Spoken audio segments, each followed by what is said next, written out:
తెలంగాణ రాష్ట్రంలో డ్రగ్స్ మహమ్మారి లేకుండే, తెలంగాణ ఉమ్మడి రాష్ట్రంలో డ్రగ్స్ గురించి చర్చలు లేకుండే, గంజాయి మత్తు లేకుండే, లిక్కర్ కూడా అతి తక్కువగా ఉండే.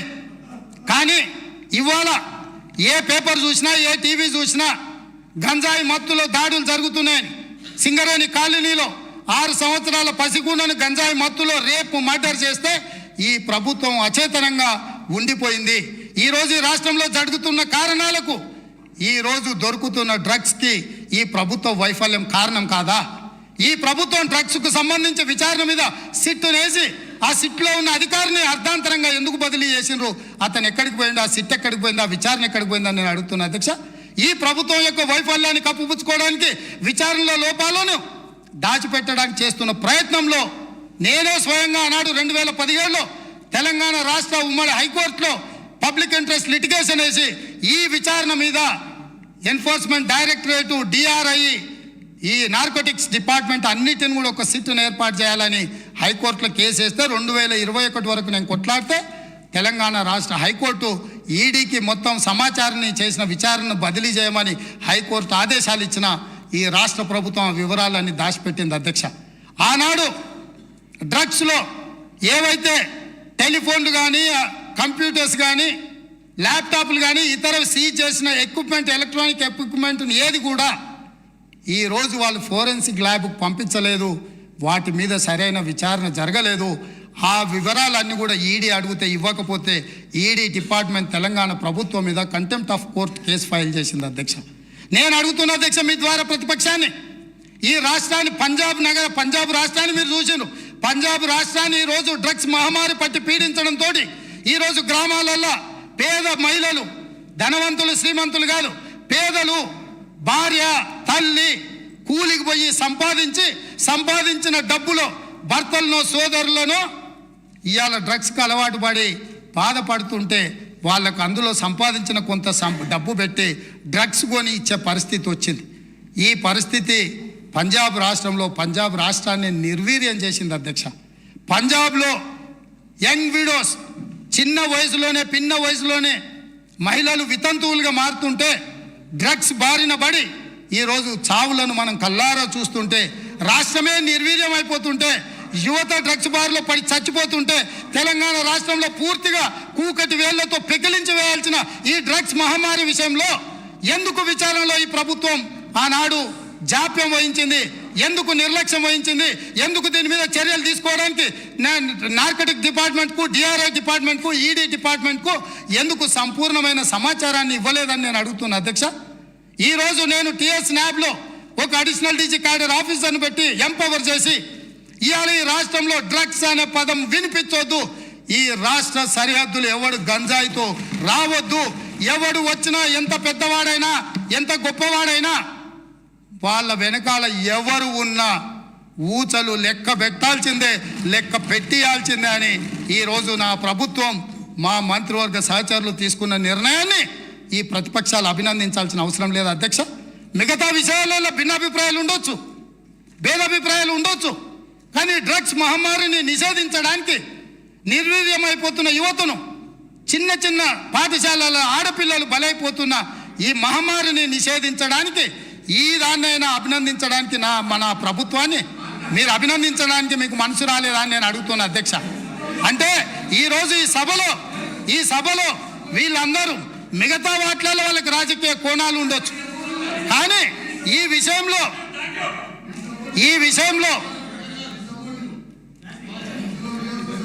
రన్నింగ్ కామెంట్ చేయకండి దయచేసి ప్లీజ్.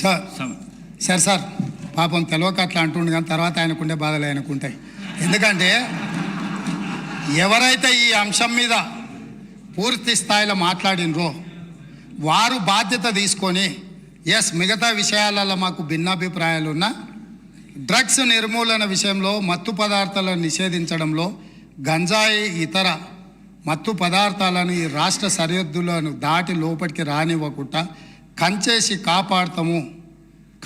కాపాడాల్సిన బాధ్యత ఈ 119 మంది శాసనసభ్యుల మీద ఉన్నది అని మనందరం ఏకగ్రీవంగా ఈ విషయంలో ఒక అభిప్రాయానికి వచ్చి ఉంటే ఎంత మంచి సందేశం ఇవాళ తెలంగాణ ప్రజలకు చేరుండేది అధ్యక్ష. కాళ్ళు వనకాలి అధ్యక్ష. ఎవరైనా ఈ రాష్ట్రంలో గంజాయి కానీ కొకైన్ కానీ హెరాయిన్ కానీ ఇట్లాంటివి రకరకాల ఎన్నో పేర్లు నా పేర్లు పలకడానికి కూడా నాకు రాదు అధ్యక్ష. వీటన్నిటిని 100% ఉక్కు పాదంతో అణిచివేస్తాం, ఎంత వాళ్ళున్నా బొక్కలేస్తామనే నిబద్ధతతో మా ప్రభుత్వం పనిచేయబోతుంది. దీనికైనా వాళ్ళు పూర్తి స్థాయిలో మద్దతు పలకాలని చెప్పి మీ ద్వారా వారికి విజ్ఞప్తి చేస్తున్నా అధ్యక్ష. అదేవిధంగా అధ్యక్ష,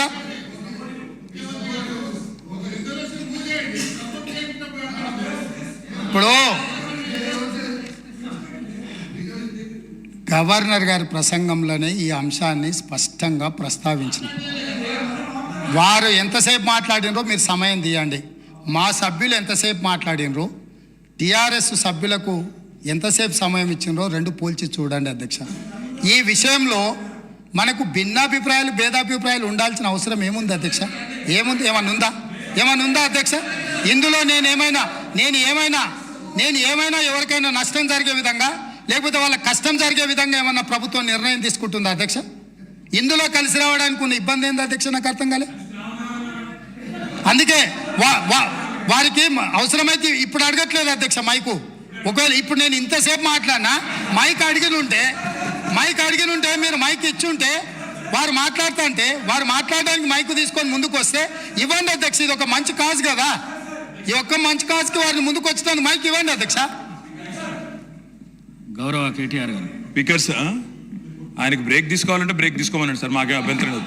మాట్లాడి అలసిపోయినట్టున్నారు, మాకేం అభ్యంతరం లేదు. కానీ అధ్యక్ష, వారు ఏదో కొత్తగా ఏదో చేసినట్టు డ్రగ్స్ విషయంలో అధ్యక్ష, మా ముఖ్యమంత్రి గారు, మా గౌరవ పెద్దలు, మా పార్టీ అధ్యక్షులు, ఈరోజు లీడర్ ఆఫ్ ఆపోజిషన్ కేసీఆర్ గారు, వారు పాపం మరి ఫాలో అవుతారా లేదా వార్తలు నాకు తెలియదు. కానీ సివి ఆనంద్ గారు అనే అడిషనల్ డైరెక్టర్ జనరల్ ఆఫ్ పోలీస్ని టిఎస్ న్యాబ్ అనేది ఏర్పాటు చేసిందే మా ప్రభుత్వం. Telangana state anti narcotics bureau ఏర్పాటు చేసిందే మా ప్రభుత్వం.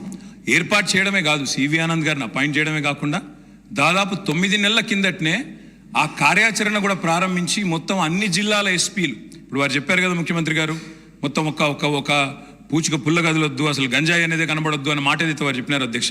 పంజాబ్ గురించి కూడా గొప్పగా చెప్పారు అధ్యక్ష. మరి పంజాబ్లో నిన్న మొన్నటి దాకా ఉన్నది కాంగ్రెస్ ప్రభుత్వమే అధ్యక్ష. వారు మర్చిపోయినట్టున్నారు. పంజాబ్ ఇవాళ మత్తులో మునిగిపోతోంది, యంగ్ విడోస్ అనేది అయితే మాట్లాడారో అక్కడ ఉన్నదంతా కాంగ్రెస్ ప్రభుత్వమే.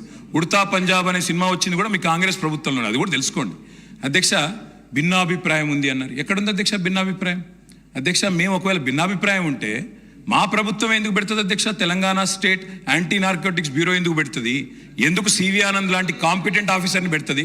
సరే, మీరు తీసేసింది ఆయన, అది వేరే విషయం. కానీ సివి ఆనంద్ లాంటి కాంపిటెంట్ ఆఫీసర్ని ఎందుకు పెడతాం అధ్యక్ష? ఇంకో మాట అధ్యక్ష, ఇట్లాంటి విషయాల్లో, ఇప్పుడు ఈరోజు కాదు అధ్యక్ష, ఇట్లాంటి విషయాల్లో గౌరవ ముఖ్యమంత్రి గారు ఆనాడు కేసీఆర్ గారు మరి షీ టీమ్స్ పెట్టినా, రాష్ట్ర ప్రయోజనాలకు సంబంధించి ఏ అంశం పెట్టినా, ఈరోజు డ్రగ్స్ విషయంలో మీరు మాట్లాడినా 100% కాదు అధ్యక్ష, 1000% మా పార్టీ నుంచి పూర్తి సహకారం ఉంటుంది. ఈ విషయంలో వారికి కన్ఫ్యూజన్ అవసరం లేదు. వారికి ఇంకేమైనా అనుమానాలు ఉంటే నేను చెప్తా ఉన్నా. భిన్నాభిప్రాయాలు అన్నారు. మేము అభిప్రాయం చెప్తే కదా అధ్యక్ష భిన్నాభిప్రాయం ఉండడానికి. అది మేమే చెప్పినాము. మా ప్రభుత్వం ఉన్నప్పుడే ఏర్పాటు చేసిన సంస్థ. ఇవాళ మీరు క్రెడిట్ తీసుకుంటా అనుకోవచ్చు. మాట్లాడితే మేనేజ్మెంట్ కోట అంటారు అధ్యక్ష.